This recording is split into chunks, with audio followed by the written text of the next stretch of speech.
Innal hamdalillah nahmaduhu wa nasta'inuhu wa nastaghfiruh wa na'udzu billahi min sururi anfusina wa sayyiati a'malina. May yahdihillah fala mudhillalah wa may yudlil fala hadiyalah. Asyhadu an la ilaha illallah wahdahu la syarikalah syahadatan man huwa khairum maqaman wa ahsanu nadiyya wa ashadu anna muhammadan abduhu wa rasuluhul muttasifa bil makarimi kitab kibaran wasobiyya. Allahumma fasolli wa sallim ala muhammadin kana sadiqal waqdi wa kana rasulan nabiyya wa ala alihi wa sahbihi allazi yuhsinuna islamahum walam yaf'alus say'an fariyya amma ba' fayahidhal hadirun rahimakumullah usini nafsi wa iyyakum bitaqwallah faqad fazal muttaqun. Qala Allah ta'ala fi kitabihil karim a'udzubillahi minasyaitonir rajim laqad kana lakum fi rasulillahi uswatun hasanatan liman kana yarjullaha wal yaumal akhir wa zakarullaha katsira. Shadaqallahul azim. Jamaah Jumat rahimakumullah. Alhamdulillah, bersyukur kita semua atas nikmat Allah sehingga di hari Jumat yang mulia ini kita masih diberi kesempatan untuk melaksanakan kewajiban sholat Jumat berjamaah dalam kondisi sehat walafiat. Salat dan salam semoga senantiasa dicurahkannya pada junjungan yang mulia Nabi besar Muhammad sallallahu alaihi wasallam. Selanjutnya mari kita terus berusaha untuk meningkatkan ketakwaan kepada Allah Subhanahu wa taala dengan senantiasa melaksanakan perintah-perintahnya dan meninggalkan larangan-larangannya sebagaimana yang dicontohkan oleh Rasulullah sallallahu alaihi wasallam waktu demi waktu sampai datang panggilan kembali kepadanya. Semoga dengan demikian derajat kita di sisi Allah semakin tinggi. Amin ya rabbal alamin. Hadirin jemaah Jumat rahimakumullah, memperhatikan berita-berita yang tersiar akhir-akhir ini terkait generasi muda sungguh sangat membuat kita miris. Ternyata banyak remaja yang hamil di luar nikah. Bahkan nauzubillah, kegiatan LGBT dari waktu ke waktu di beberapa daerah semakin meningkat. Dan mereka semakin berani memperlihatkan jati dirinya kepada masyarakat. Tentu kita sangat perlu berhati-hati karena hal itu berarti kegiatan seks bebas secara pelan-pelan dan mengkhawatirkan telah melanda generasi muda. Beberapa pakar sosial sangat khawatir jangan-jangan tindakan bejat itu telah menjadi gaya hidup. Na'udzubillah min zalik. Di Depok, Jawa Barat misalnya, sesuai survei Komnas Perlindungan Anak, pada tahun 2020 ditemukan 93,8% dari sampel 4.700 siswa-siswi SMP SMA di kota tersebut mengaku pernah bermaksiat di luar nikah. Survei tersebut juga mengungkap 97% responden mengaku pernah bahkan beberapa keranjingan menonton pornografi. Astagfirullahaladzim. Data ini belum termasuk fakta meningkatnya praktek aborsi di kalangan remaja dan juga fakta jeratan kecanduan narkoba di kalangan remaja Indonesia yang semakin mengkhawatirkan. Di luar itu remaja pun berani menjadi preman jalanan, melakukan tawuran, bahkan membunuh siapa yang dipandang sebagai lawan mereka. Hadirin jamaah Jumat rahimakumullah, apa yang salah dengan generasi muda dan pendidikan kita sehingga muncul generasi dengan akhlak bejat seperti itu? Apakah mereka bersikap seperti itu karena sistem pendidikan yang diikutinya atau tidak adanya keteladanan? Disadari bahwa sebagian mereka menjadi korban produk sistem pendidikan sekular yang diterapkan di negeri ini, serta panutan yang keliru. Sistem pendidikan yang menjauhkan anak didik dari ajaran Islam, serta orang tua yang tidak memberikan keteladanan kepada anak-anaknya. Dalam hal pendidikan, hal itu sangat nyata ketika beberapa waktu yang lalu dalam visi pendidikan Indonesia yang dicanangkan oleh Kementerian Pendidikan dan Kebudayaan dalam draft peta jalan pendidikan nasional PJPN tahun 2020 sampai 2035 yang lalu tidak tercantum lagi frasa agama. Agama khususnya Islam ingin dibuang. Agama akan dihilangkan dari sistem pendidikan.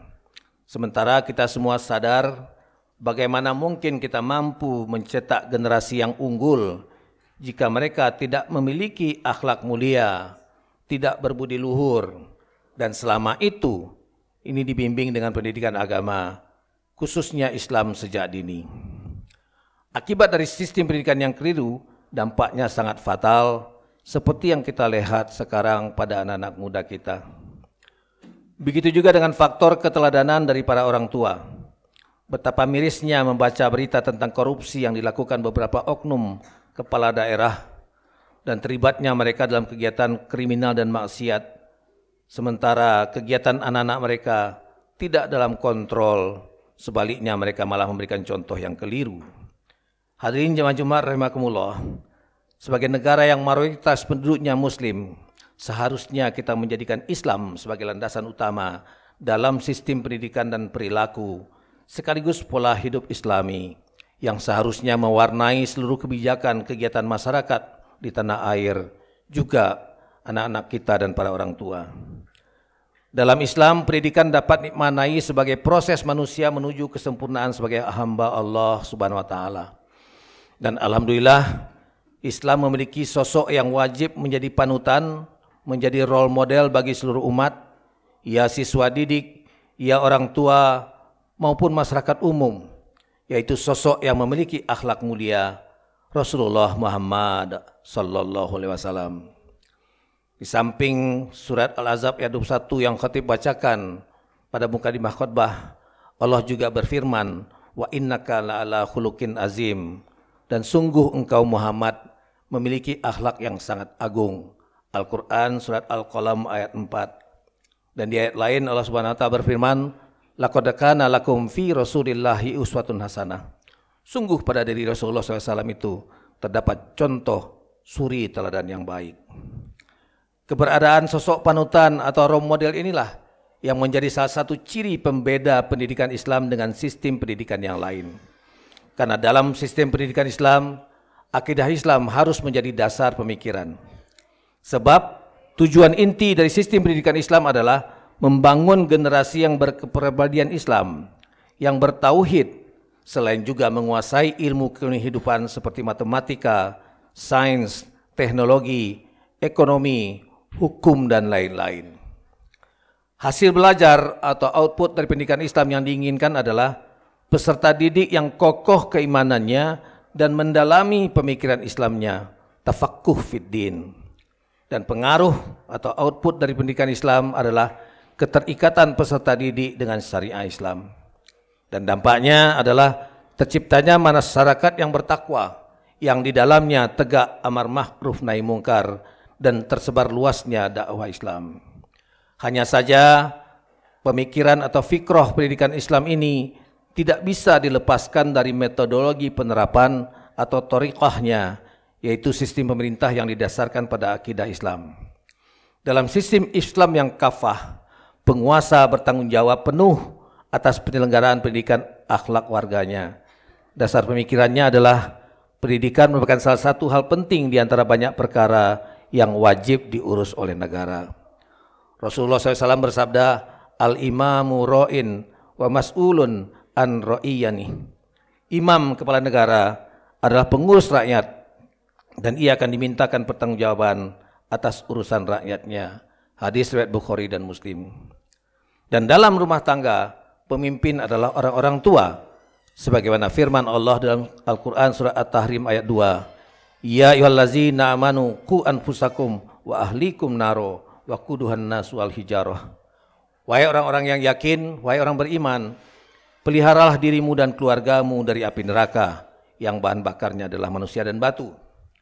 Maka peran sebagai pemimpin dan teladan itulah yang harus dilakukan para orang tua dengan sebaik-baiknya.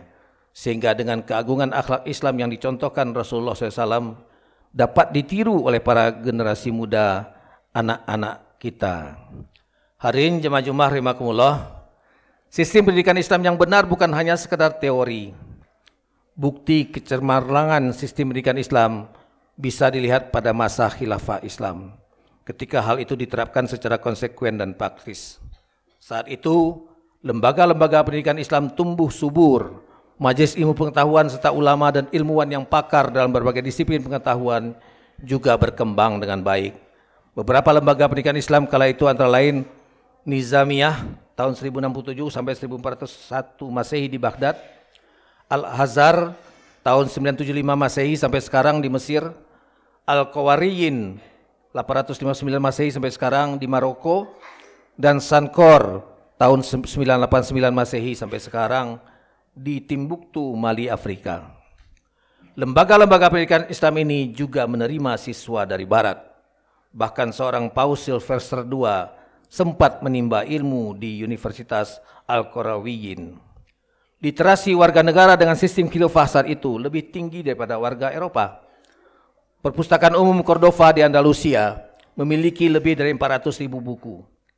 Perpustakaan Al-Hakim memiliki 40 ruangan yang di setiap ruangannya berisi lebih dari 18.000 judul buku.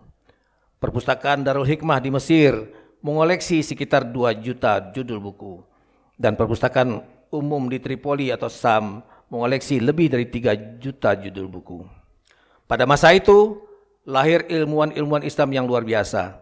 Sebut saja Ibnu Sina, pakar kedokteran, Al-Khwarizmi, pakar matematik, Al-Idris, pakar geografi, Az-Zarkali, pakar astronomi, Ibnu Al-Haisam, pakar fisika, Jabir Ibnu Hayyan, pakar kimia, dan lain-lain. Kemajuan pendidikan pada masa keemasan itu ditransfer pula ke dunia barat. Tim Wallace Murphy yang menerbitkan buku What Islam Did for Us, Understanding Islam Contribution to Western Civilization, London Watkin Publishing 2006, memaparkan fakta tentang transfer ilmu pengetahuan dari Islam ke dunia barat di abad pertengahan. Bahkan cendekiawan barat Montgomery Ward mengatakan, cukup beralasan jika kita mengatakan bahwa peradaban Eropa tidak dibangun oleh proses regenerasi mereka sendiri. Tanpa dukungan peradaban Islam yang menjadi dinamonya, barat bukanlah apa-apa. Jemaah sekalian, itulah kecemerlangan sistem pendidikan Islam. Karena itu, jika kita ingin peradaban negeri ini kembali unggul dan maju dengan generasi mudanya yang bertakwa dan beriman, mari kita buang sistem pendidikan sekuler dan terapkan sistem pendidikan Islam secara konsekuen. Dan para orang tua, jadilah anda sosok yang menjadi panutan anak-anak anda sebagai wakil Rasulullah, sebagai uswatun hasanah, mendidik anak-anak kita menjadi kuat, menjadi tidak lemah. Allah Subhanahu wa taala berfirman yang artinya, dan hendaklah takut kepada Allah orang-orang yang seandainya meninggalkan di belakang mereka anak-anak yang lemah, yang mereka khawatir terhadap kesejahteraan mereka. Al-Quran surat 4 ayat 9. Makanya para orang tua harus mendidik anak-anak sedemikian rupa sehingga mereka kenal dan cinta Allah dan Rasulnya dan berpendidikan tinggi dengan iman dan takwa yang mantap. Barakallahu li wa lakum fil Qur'anil azim wa nafa'ni wa iyyakum bima fihi minal ayati wa zikril hakim wa taqabbalallahu minna wa minkum tilawatahu innahu wasamiul alim. Aqulu qauli hadza fastaghfiruh innahu wal ghafurur rahim.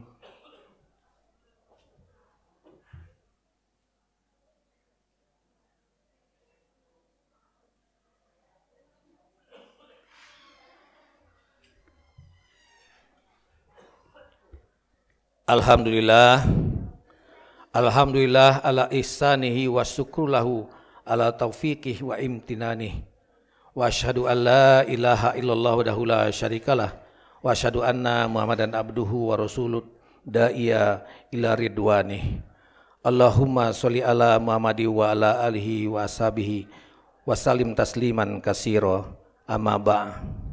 Fayahan nas ittaqullaha fima amara wantahu ammanaha wa'lamu anallaha amarakum bi amrin bada'a fihi binafsih wasana bi malaikatihil musabbihati bi qudsih wa qallallahu ta'ala innallaha malaikatahu yusholluna 'alan nabi Ya ayyuhallazina amanu shollu alaihi wasallimu taslima.